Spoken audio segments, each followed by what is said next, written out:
All right, YouTube. Hello again. It is Bruised. I'm back. Got a build this time that I would like to at the very start of this video. I will put it out just in case anybody says anything. I do know that this build was originally made by Mathil, the creator. He originally created this build, I think, back in Sentinel League. That sounds about right. This is an Elementalist that is doing cast on crit with bows. And is using Volatile Dead and Detonate Dead. As you can see here, we have Desecrate going on, all that kind of good stuff. This build was originally made by Mathil, but I decided that I wanted to run this build and kind of make a few tweaks to it, and also because they nerfed Volatile Dead. But something occurred to me where I don't think they nerfed Volatile Dead of Confinement or the other one, and the reason why I'll show you really quick, and then we'll go into the actual build itself. I'll kind of talk more about it, and we'll kill a Cirrus really quick as well. Why not? So Volatile Dead here, as you can see, the main reason that kind of like sparked me to go like, oh, let's try this build again, is so down here. This is the Path of Exile wiki. So this, again, I'm basing this all on the Path of Exile wiki. I don't know if this is the case, if they just haven't updated it. Whatever. But as you can see, so right here, for regular Volatile Dead, it says for 324, after reaching the maximum number of orbs at a time, the oldest existing orbs no longer explode, they are simply killed, which was a really big nerf to regular Volatile Dead, because it just meant that you couldn't just really just stack as many of the orbs as you possibly could and detonate all of them. It just wouldn't. Now they'll just die and they don't do anything, so having 60 out is really all that you're trying to do. But Volatile Dead of Confinement, and by extension Volatile Dead of Seething here, I do not see that change listed. Down here, as you can see, 323 added to the game. I don't see that change listed here. And it's possible that it still applies because it's to the base version of the gem. But the reason why I was... but the other thing was that for Penance Brand of Dissipation, this was the really strong Penance Brand transfigured version that they added to the gem last league. They did list the nerf and the change that they made to Penance Brand here. So, I figured that meant that for the sake of confinement, and by extension the sake of seething probably, you can actually still continue to use them and summon them. And summon and have more than 60, and I feel like that's the case. If that's not the case, and they are just all dying, then then I just truly don't notice, and that's also completely fine.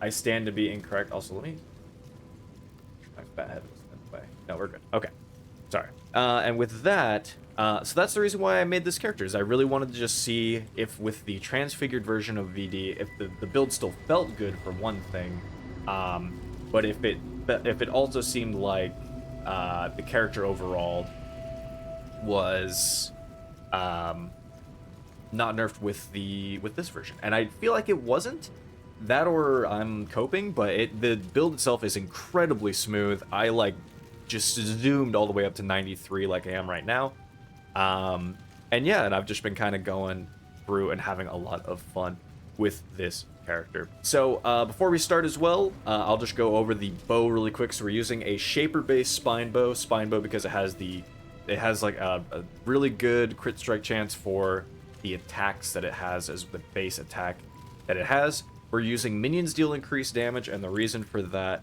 is simply because of spiritual aid and the fact that we're taking some other minion nodes around, and we also have a minion cluster here. So as you can see, we have a minion cluster that kind of is branching out.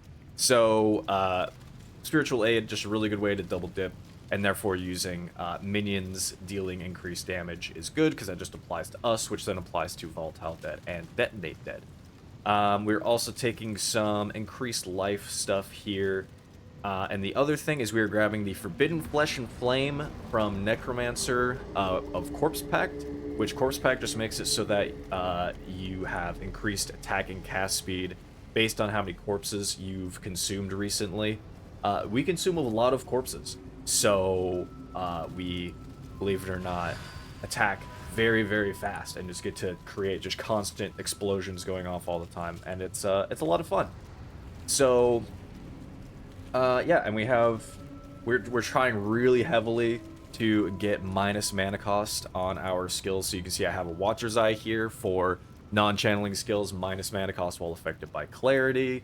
I have inspiration in here. My rings both have non-channeling skills, minus cost. And we're also using leadership's price, which requires you to balance your two highest stats. So I'm balancing dexterity and intelligence.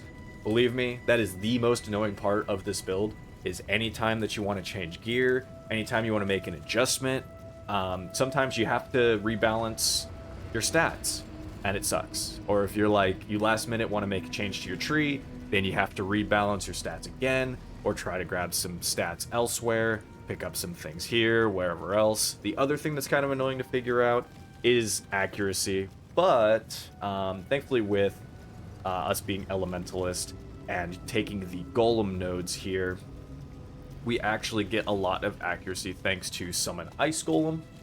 Ice Golem gives us increased crit and accuracy, and then we're really stacking up our Golem effect. We have Golem effect here with this wheel.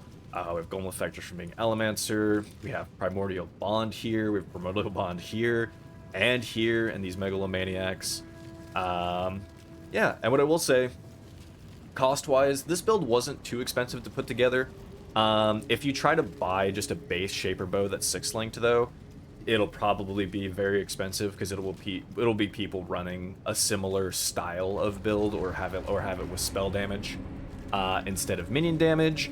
But regardless, it's not too terribly expensive to put together. I think the Corpse Pact jewels here, I think were a divine apiece maybe, and I think this Watcher's Eye was 2 or 3 divines, and then these Megalomaniacs were also 1 divine apiece. This minion cluster jewel also isn't spectacular. I actually need to re-roll this thing at some point, but the Rotten Claws actually pushed Primordial Bond closer, and at the time I really needed Primordial Bond, so having this move down was really good. The other quick thing to note about leadership price, as you saw, I'm allocating windows of opportunity.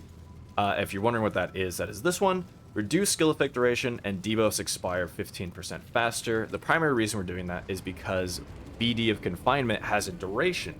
The orbs explode after 1.5 seconds.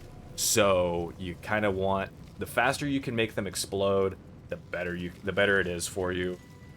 So I'm not speccing completely into reduced duration by any means, but I did want to get some in there just to kind of make things a little bit smoother. But your Detonate Dead also will really help with clear. Oh, I guess the other really expensive thing with this build, but again, you don't need to run it for a while. Just run regular Spell Cascade. But Awaken Spell Cascade here, like I think I bought 2 of these, and I believe they were both 4 divines when I bought them. So potentially that'll be expensive as well. Also, as a note, we're not using Defiance Orb. That's not turned on, so don't even worry about that. Also, per usual, the build guide, the POV will be in the description. And with that, though, we have Asenath's Mark here. Also, this is so that, like you saw, whenever I'm firing my arrows, we are desecrating. We're desecrating with Spell Cascade and Inspiration. Inspiration just for the minus mana cost. We don't care about anything else. I don't necessarily know there's anything else you could put in here. Maybe a Curse. I was thinking about making this chess piece be a actual hunter attack base here, and then also have the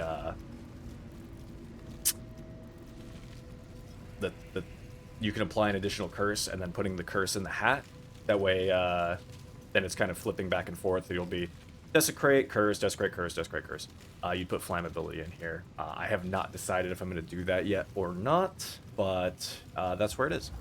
The rest of the gear, though, it's all dexterity, pretty much. Dexterity, resistances, life, some fire exposure, because, again, we're Elementalist. You want to be inflicting exposure for that convergence. That convergence node. But otherwise, yeah, just kind of standard gear. We're trying to get as much... resistances, some dexterity. Again, dexterity, fill it where you need it. You actually don't need a ton of... you actually, like, realistically...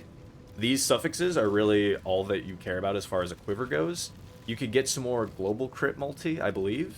You could use essences and get global crit multi, and then still put this global crit strike, chance to gain frenzy charge on a crit strike as well. That will also be a pretty decent damage increase, but it's by no means... Yeah, here it is. It's Essence of Scorn. If you spam Essence of Scorn, you could hit that on your suffix. So that's probably a little bit better, but I really needed the fire resistance, and then obviously Dexterity and the Frenzy Charge. We love Frenzies. Yeah. Oh, also, Rain of Arrows is Saturation. The reason we're using this is just because it hits a lot. As you can see, the arrows like go out for a very long time. I think for single target, you could potentially still use Blast Rain. I'm just too lazy to swap back and forth with my skill gems, truthfully. So I realistically don't. Golem-wise here, also, we're using... So, like I said, we have Ice Golem. We have Summon Stone Golem of Safeguarding. This guy takes...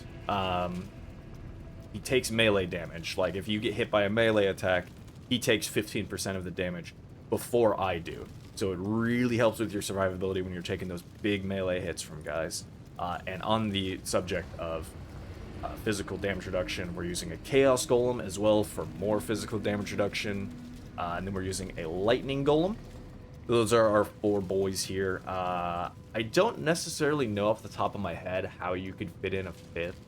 Because it used to be Anima Stone, but Anima Stone got changed to not give you +1 max golems anymore. So I don't necessarily know that you could, but I guess if you're feeling like you're surviving well enough, and that you don't really care about, the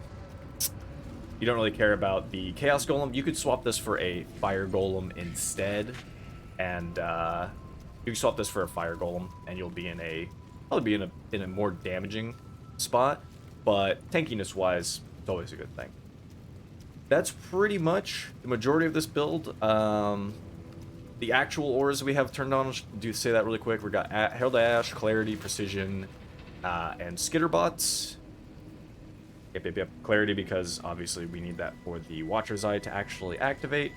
And yeah, and then we have a mark on hit with Assassin's Mark, of course, all that kind of good stuff. Like I said, this is a Hunter chest piece here for attack crit. It's just to make that initial critical strike, the thing that really like propels you forward into dealing your crits. Can actually like makes your crits a bit more consistent. But yeah, with that though, I think I kind of went over the build enough. I kind of did a very broad strokes here. But like I said, I'll have everything in the description, and we'll do a Cirrus kill. This is like to be my first Cirrus kill of the league, so hopefully it goes smooth. But this character has just been, it's so much fun to just run around and just detonate the whole screen. Boring and small. But yeah, I hope you guys all have been having a good league though overall. I think I've still just been per usual. Any new reset with PoE, I have a ton of fun with it. I can't really complain. I crank the music a little bit in my headphones. I love this music too much.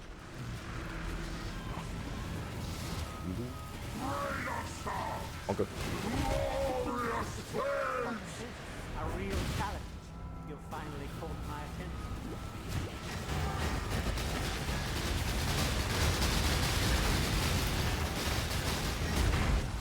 Whoop.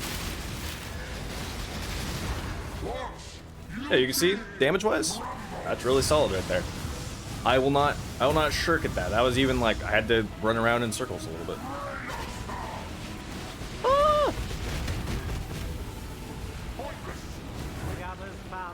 Nice. Good storm placement for me.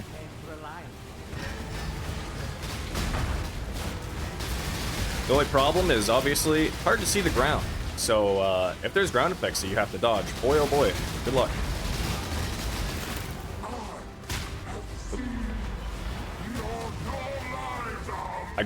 I got nervous dodging his shadow there, so I was not critting a lot. Up.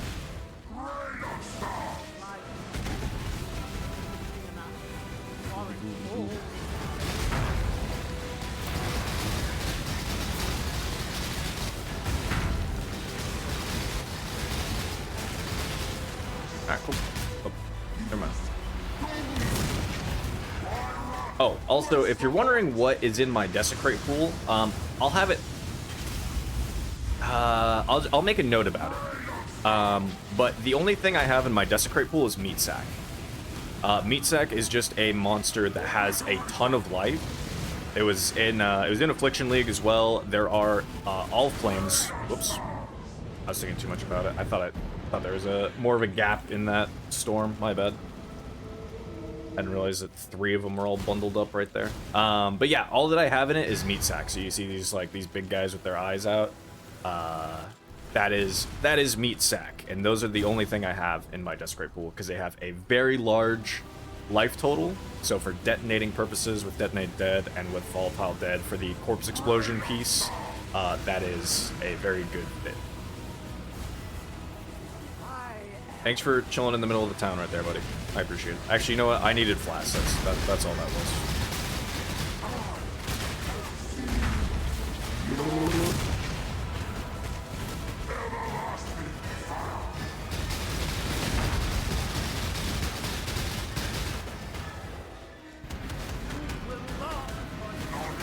Oof. I did that way early. Oh, man. Can you tell I haven't fought Cirrus in a bit? I'm messing up my favorite fight in the game, man. Mobby.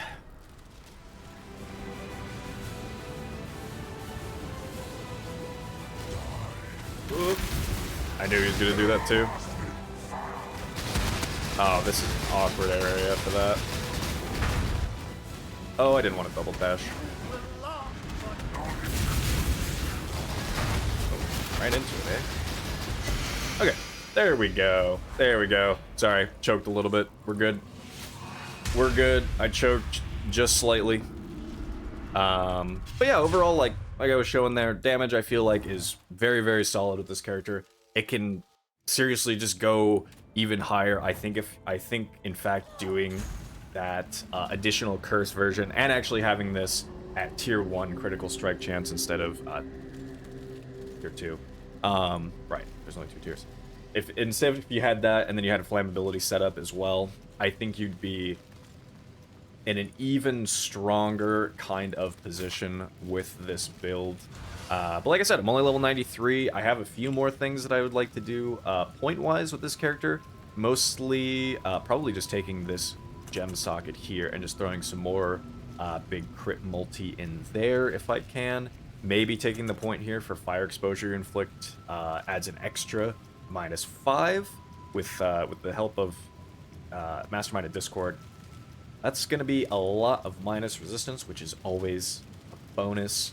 But yeah, I think that's this character that's just showing it off. Like I said, Mathil made this originally. I just wanted to take it and do a bit of a spin on it and have some more fun and really try it with BD of Confinement. And then yeah, otherwise, alternatively, I'll be trying to get a level 21 version of this gem. Let's just corrupt these gloves really quick. Look at that, 1. That's all it took. That's all it took for me. I get 1 corrupt on those gloves. Thanks, Cirrus. All right, YouTube though, that's all I got. Per usual, let me know if you have any questions. I'll try to answer what I can. The POB will be in the description as always. And yeah, I hope you're having a ton of fun with Necropolis. It's still PoE. It's still a lot of fun. I've been super enjoying the new mapping experience, honestly, with Necropolis added on as some extra flavor. Is a ton of fun. But overall, again, like I said, just, you know, have fun.